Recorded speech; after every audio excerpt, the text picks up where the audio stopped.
Assalamu You all may be seated.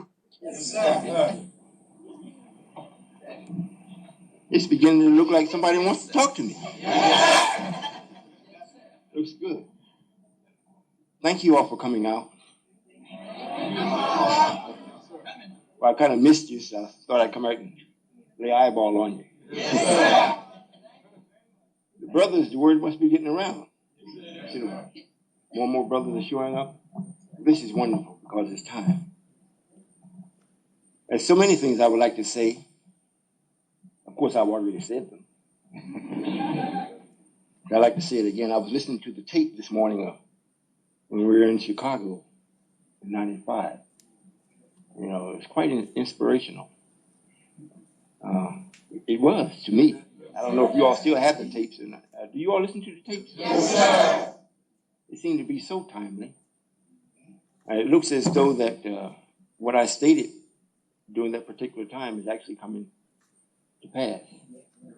You know, when a man gets into a situation where nothing works for him, nothing, only God can be that thorough. You know, I've gotten word, you know, people call me almost every day to give me updates as to what's taking place and what the minister's doing. And I've gotten to now, I don't have to find out, they just call and tell me. So what I can understand now, he's started a tour around the country. And from what I can understand, the brother was reading to me out of the paper this morning, some of the things that he was saying. And I believe what he was saying. I believe he was actually reading it because of the way his words were flowing. And from what I can understand, the minister is seeking to speak to all of the ministers around the country to ask them to pray for America, or for Allah to stave off his destruction of America.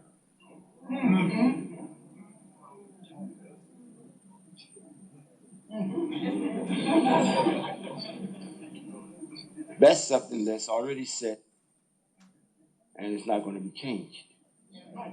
It's up to the individual if you want to make your way out of that.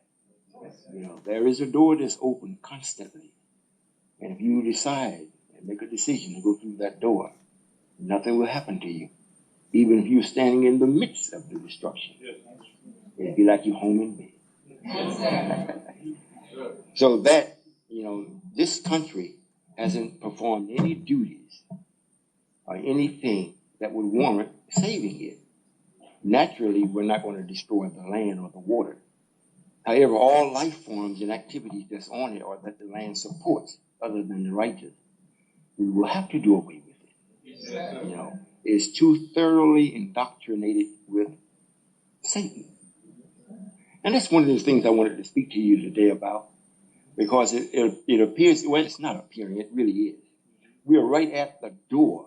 Matter of fact, we've stepped through the door, and we are assessing what has to take place for us to be right and exact in our motion, meaning that the door we've stepped through is out of the old into a new or in another level.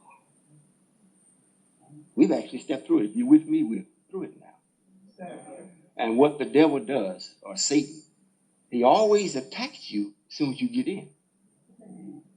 That's your weakest. As soon as you go to another level, he gets you right there. If he waits, you'll be too strong. So he got to get you right there. And if you survive it, then he got to go to the next level and wait for you. Because when you get to the next level, you're the weakest then. You know, it's the same thing if you're going to do battle with a person. And you watch their movements and they got to plant their feet just right. If it isn't, as soon as they move, they shift their weight. That's their weakest. If you can get them then, they're off balance. That's what Satan does. So we have made the step in the next door, through it. We've passed it. Now we are looking around to see what must be done first. Now Satan is watching you while you are standing still to see which way you should go. Now while he's watching you, he starts doing all this talking to you. You know, people that you haven't seen or heard from a long time, they'll call you. Your bill collectors will call you. It seems like everything you were doing that was going smooth turned upside down. You'll be wondering, what the heck? But if you don't have a grip on yourself, he'll mess you up. And by the time you get your balance back, half of that level will be expired. And you won't be able to master it because too much time has passed by you. Now, this is a way, and this is so simple to be with me. It really is. It isn't about things. It isn't about these buildings. It isn't about that.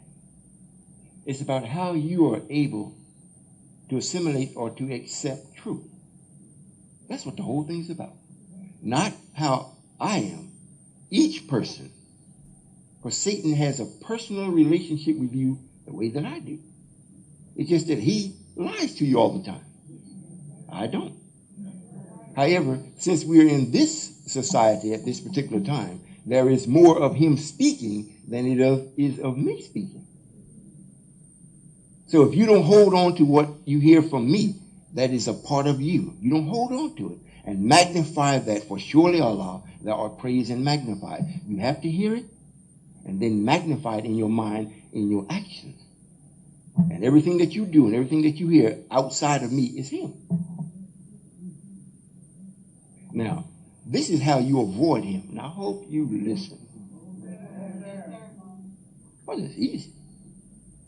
I see it's easily said.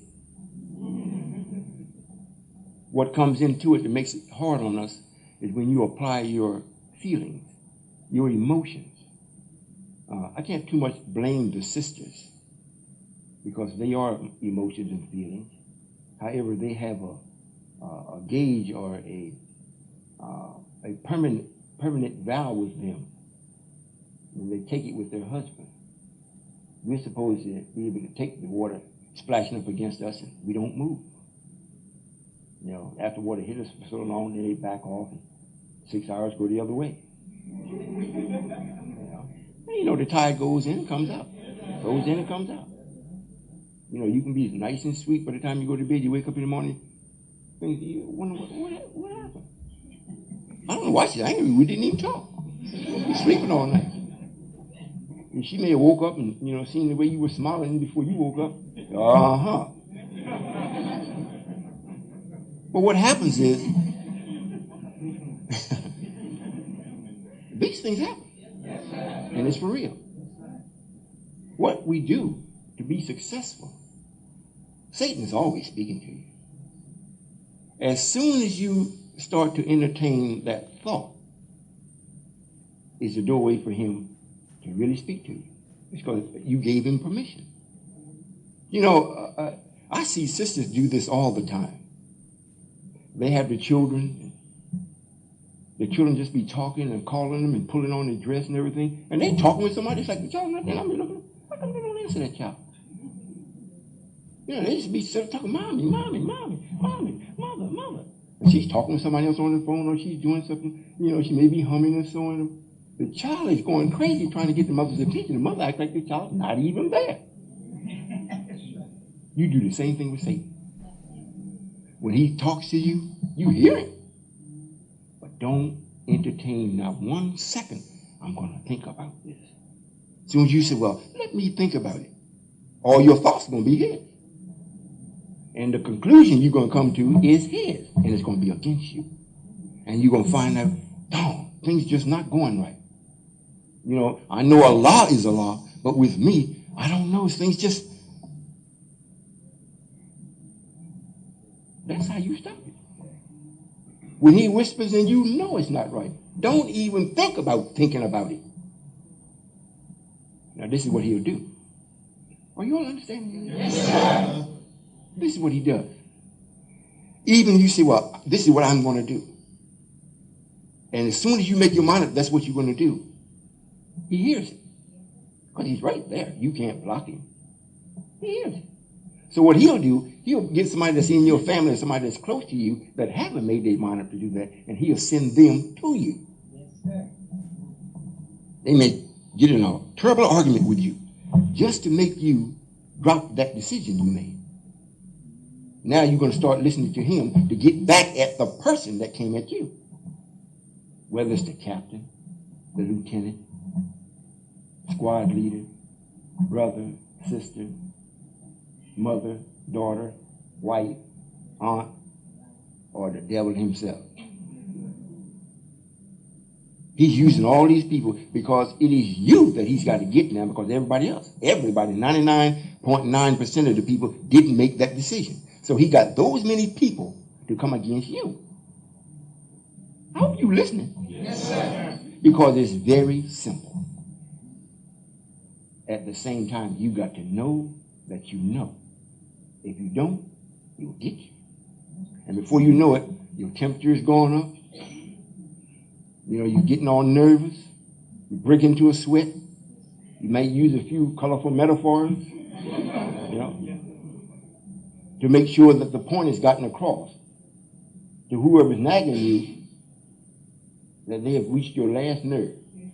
You know, they're pushing you up in the corner. When I see people of that nature, I don't look at the person then, because I know who's doing it. If it's a person just like me, you can't do nothing to me. A person, the flesh and blood person. First place, I'm not going to come against you in a way where you're going to want to retaliate on me. Now, when you start talking all these other things that I did not entertain in my own mind, you're not thinking of something that I hadn't thought of or didn't come to my mind. I didn't act on it. So you're going to act on it for me to make me act on it. So I said, no, I don't accept that. And when you come in, I just give you pure truth to show you that don't make no sense at all. And you know, I don't show no fear, so if you're going to jam up in the corner, you better be right. Because not only am I going to whip you in the unseen, we're going to have a good time in the scene. For real. For real.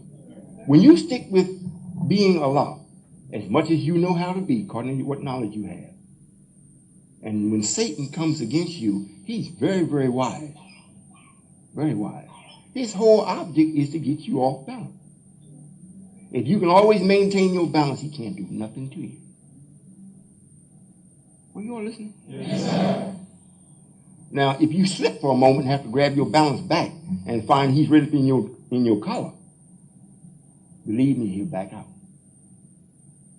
He'll back out. And if you don't believe me, by the time you get the first lick, you'll know he has left you and left you there to take the whipping. You know, Satan will never get in the whipping. You go to jump on the person because of what they did to you. Satan did it to you, but when you jump on the person, Satan is gone. The person gets the whipping, Satan never felt nothing. You think about it. It's the same as what we did with Jesus.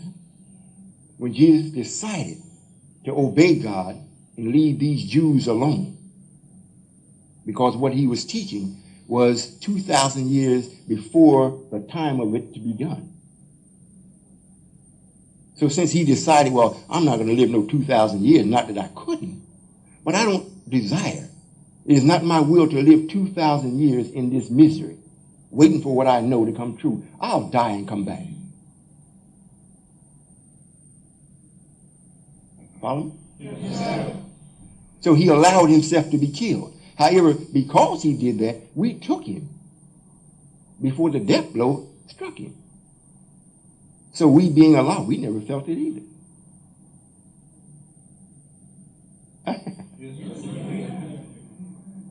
You know, this may seem simple, but it's effective. It's for real.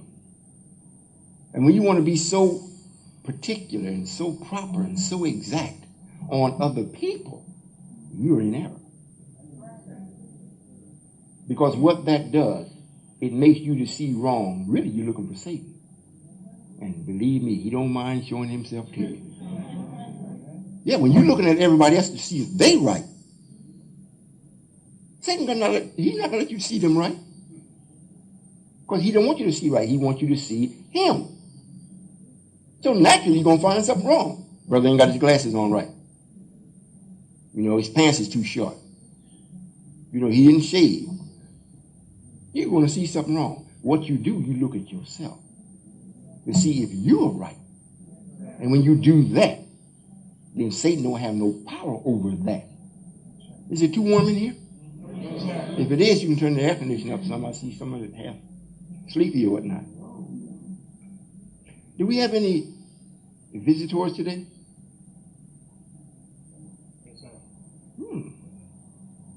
Any Christians? All right. Yes, ma'am. Well, that's good. I usually conduct my meeting or our meetings with an opportunity for you all to question me or talk with me. And we get to have an understanding of what I think and what you think, and we come to a conclusion as to what really is.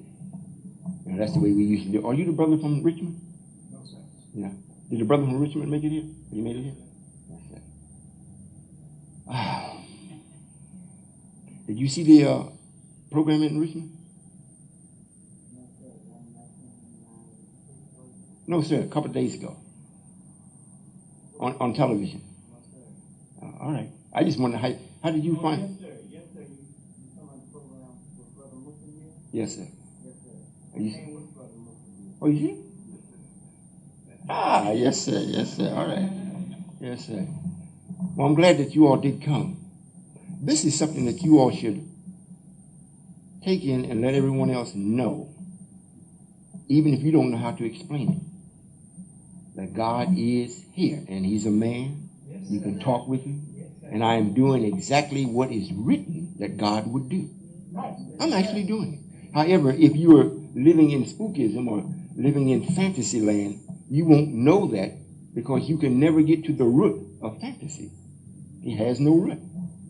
They don't have no base. And those of you that did not come under the messenger's teaching and don't know the base of this, it's almost like you're in a fantasy land. And when you see me, and since I don't appear to you as the way God would appear in your mind, then Satan comes up again to interject doubt. And most of the time, he's successful for a while. For a while. If you do your research as you should do, then you will see, the man actually is who he says he is. And he's doing exactly what has been prophesied that he would do. Now, what is my relationship to him or to the time? And then what is for you will start taking place with you. It won't be just me. If it were just to be me, I've never come for you. Just be me. However, since I promised to have the best of the original Allah's creation for him, which is you, so I had to come for you. As it is written in the Bible and in the Quran, that this one will come together, the elect. Nobody is out here gathering the elect except me. I'm constantly talking about the 144,000. That's who I came after. And if the other people that are not of that number like what they see me do, they're welcome to be with me. Matter of fact, it totals up to a number that no man could count.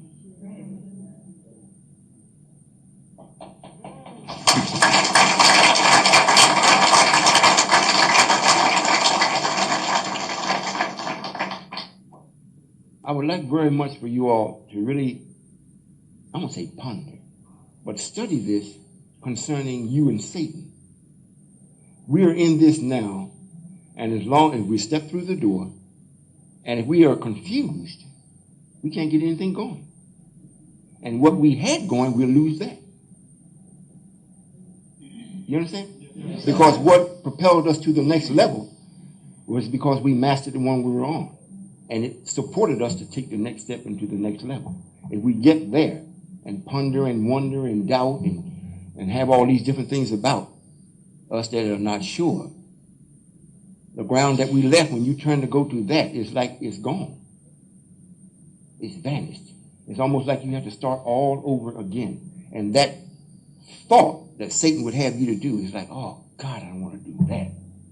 Go back to the beginning again? Oh, I'd rather just die. I don't go through that again. It's only a thought. You don't have to go through nothing. You start off right where you are and continue going forward. We have to do this, black man. We have to do it. Now, the more that we become a nation, the more we get entangled in knowing how Satan or the devil has been running his nation. There are certain laws that he has, to make sure that if you're going to make it, you have to be genuine. You can't look up on this, or you can't fast talk your way to heaven. This man got some laws. If you mess up, the law will put you in check, and it will make it look like God don't have no power. Are you listening? Yes, sir. And a lot of us seem to be getting caught up in that. But these are the devil's laws or his rules. And if you have gained the mastery of yourself, no law or rule that he has formed will have any power over you. No devil is going to make a law that supersedes the righteousness of the black man or the righteous man. I hope you understand what's being said. Yes, If I'm a righteous man and you're the unrighteous person and you're the one that's making the law or laws, you can't make no law so good that I can't follow it because I'm the righteous man. Now, the law that you make that is crazy, I don't deal with that law. Now, if it's laws that where we have to, we may have some builders in here and architects and whatnot. The devil got laws, although you got the knowledge, you still got to go and get a license from him. And then he carry you through a whole bunch of garbage and goobly gob. Try to break your patience out. It's already set up to discourage you, especially if you're black. To discourage you. Now, by you knowing that this is the nature of the devil, you got to know this. Then you got to know your own nature. If the reason why you're going to build is greater than the reason why he wants to stop you, you'll be successful. If you're just going to build to get some money, just to get some money, he may stop you. Because when you get into things of that nature, you got to have money to even get started. Then if you come up with the money, if you're not in the nation like this, or some where he sees a physical support system that you got set up, you go on your own, try to do it, he's going to question you. Where do you get the money from? The bank was just robbed last week. Did you do that? He got it set up. You are not going to make it being a crook, because he's the crook. He's not going to let you out crook him. Right? Now, if you're doing this for your own salvation, you're doing this for your own livelihood, you're doing this for the salvation of the black man and the black woman and your family. You're doing it because you love right. There's no obstacles he can put in your way where it will stop you, because what you have in your mind is stronger than what he had.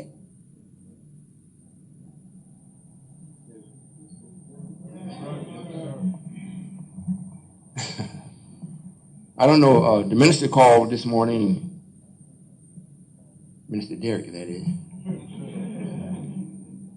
And he calls me quite frequently, speaks about things that's on his mind. He asked me this morning, could he speak about the nation and the building of it and the perseverance that we must have to make sure that we are successful, especially the brothers. I don't know if he spoke on it or not. Oh, he did. Well, as long as you see that you're doing anything that you're doing, if you're doing it for me, you won't be successful. You won't. One time, I used to drive the truck for the Nation of Islam when the messenger was here with us. And usually, quite a few weekends when I would go to New York, because that was our run from Chicago to New York, where Minister Farrakhan was, carrying the papers. And we had a truckload from the top to the bottom, front to the back. Muhammad Speaks. Jam-packed. We go there, and we'd get there usually on Friday evening or early Saturday morning. And then we'd offload the papers. I'd help them because I didn't have to. We could just go to the hotel. When they finished, we'd go get the truck and bring it back to the hotel. I just wanted to. I'd help the brothers and whatnot. However, on a Sunday, most of the time we didn't have a ride to go all the way over to Manhattan because we were in Long Island. Sometimes we would go to the temple there in Long Island. Most of the time we'd go get the minister's car because Alvin, his brother, used to get up real early, and that group of brothers, they used to get up real early on Sunday morning and go play with handball. I think it's handball. You hit the ball with the hand. So a couple of days I went with them. Then they started asking me would I, me and the brother that was with me, maintain the minister's car for him, like wash it. I said, yeah. So on Sundays when they were in meeting, we used to have Minister Farrakhan's car. His Cadillac. We go out there and he had a Lincoln that and he broke down so much. He traded that and got a Cadillac. But we was cleaning it, washing it up, shining it up, armor all on the inside, the outside, and everything. Now, brothers come sometime when my wife takes the car and have it cleaned or done. I hope y'all listen. I hope this is not too slow. I want you to listen at this, so you will know what I'm saying. When things are done for me in that sense, when I go out and I look at the car, it looks good. Half the time I don't know which brothers did it, but I know some brothers did it. Now, I'm thinking to myself the same as when I used to do Minister Farrakhan. When I was doing it, I felt good. I said, well, he'll know by the way we kept the car what we think of him. Now, since it's being done for me, I know what the brothers, I don't know which brothers is doing it, think of me. However, the reward is what I see in the car. I don't feel obligated to reward no particular person for doing it. You understand what I'm saying? Yes. So when you're doing something, you have to do it because it is right, not do it for somebody. Even in your child that you're raising,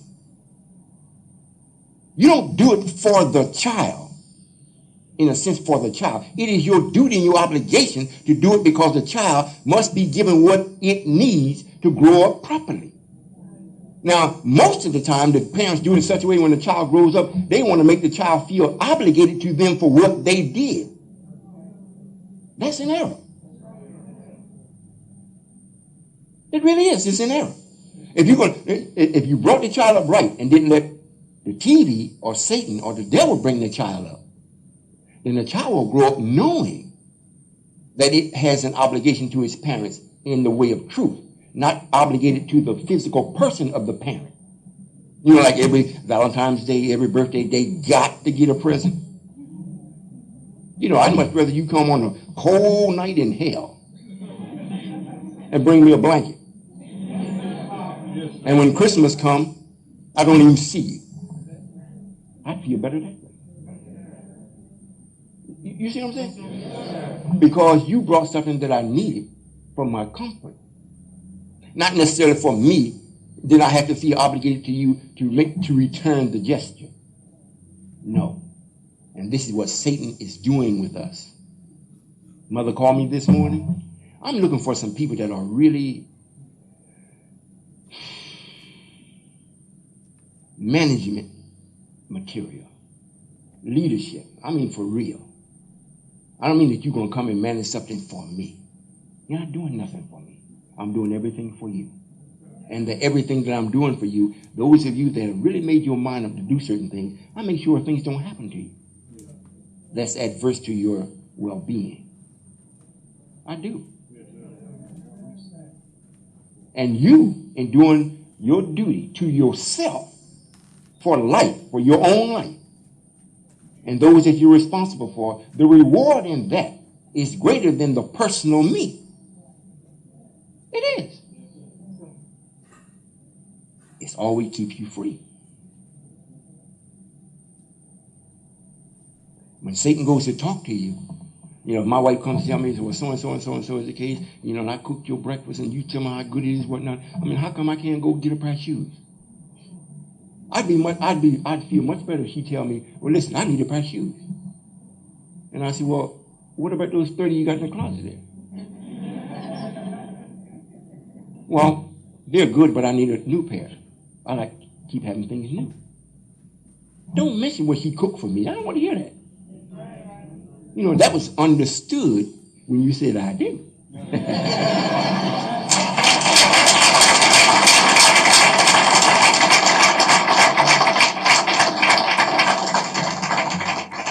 If we take this posture, I hope this may be a little slow, but it's what we need. Everybody seems to have a vendetta against somebody. You're not fighting against nobody. You don't see Satan unless you allow him in yourself to come up to show somebody else. You never see him. Then when you get in deep trouble, you sure don't see him. He gone. You left that tongue tied. You don't know what to say. You know, all before when it was happening, when you thought when he was in control, he made things seem like it was so real, so big that you really had to tackle this and get it done and over with. And when the truth strikes you in the face, some of it, you ask the question, is that right? You won't even answer. It's like you know you were wrong, completely 100% wrong. And when right is asking you for you to bear witness out of your own mouth, from your tongue, that yes, I was wrong. So in your own self, you can be corrected from your own self. You will not even speak. Just clam up. Before I say yes, I'm not going to say nothing. Satan got you. And then he's standing off looking at you. Take this misery in your mind, this whipping that you're getting in your mind. What would you think about it? Because this is what's really holding us back. Those of you that are here and around the country that has come to be with me and what I'm doing and how I think, how I do things, you all are the people that Satan is focused on. Are you listening? Yes, sir. You're the one that Satan is focused on. Even now, since in Kansas, what we're doing has become so evident now. The people that are there in Kansas, it's almost every day they got something in the paper about us. You know, it's getting to be almost sickening. How much can you write about? You know, if you do the story right the first time and you put it, we're not going that fast. Where every day you got to put something in the paper. However, every time they do it, we have it set up so before you put anything in the paper, you call us. If one word is wrong, we'll tell you to replace that word, what to put in its place. They have been doing it. White people, the devil has been doing it. They call up. The brother came out of the restaurant. They crossed the street taking pictures. So the brother walked over and said, well, what are you doing? We were taking pictures. I'm a photographer. You know, for the paper, and they want to do an article. You didn't ask us. Well, we want to get all the pictures and everything, and then we're going to present to you what we intend to write. And so, well, get in touch with the secretarial department. He did. He wanted the brother's name that was standing in front of the place, the restaurant. And he called the secretary up and asked him, you know, would it be all right to write it? So now he got to get back with us to find out, so we know what he's writing. However, before that, how many of you all seen the last one that came out that's here? The article in the paper from Kansas. Well, we have it here. It's going to get to be after a while, we're not going to pay that no attention because everybody knows. You know, only time we'll see it bring to our attention if they write something that's wrong. We don't have to look for it. Somebody's going to let us know. What is happening is what we're doing. The devil himself is coming up and trying to see who is weak. Who can he get by flattery? If we come up and say how good you are, how well you do things, and so forth, we're getting calls even from the nun, the Catholic called up, the priest from the Catholic Church. They called up, wanted to know, could we employ homeless people? Could we help them, place them? Just from the newspaper articles and the TV. You know. Man from the radio station calls up, he wants us on the radio every week. Wants a week by week update on what we're doing. No, yeah, really? But I told him, yeah, we'll take it. I'll tell you what to say. You know, do like you do. Say nothing. He's saying a whole lot of nothing. Or say the same thing you've been saying. You see? In other words, Satan is coming with you. As a nation, he's coming on us in that direction. Like the media is coming like we should just jump up and just, they finally recognized us. And we slip up because somebody's going to say something crazy and they're going to build up on that as though we're no different than nobody else. Mm-hmm. Then he comes at you all that are officials that are with this. and then just the average brother and sister that is with this in your home.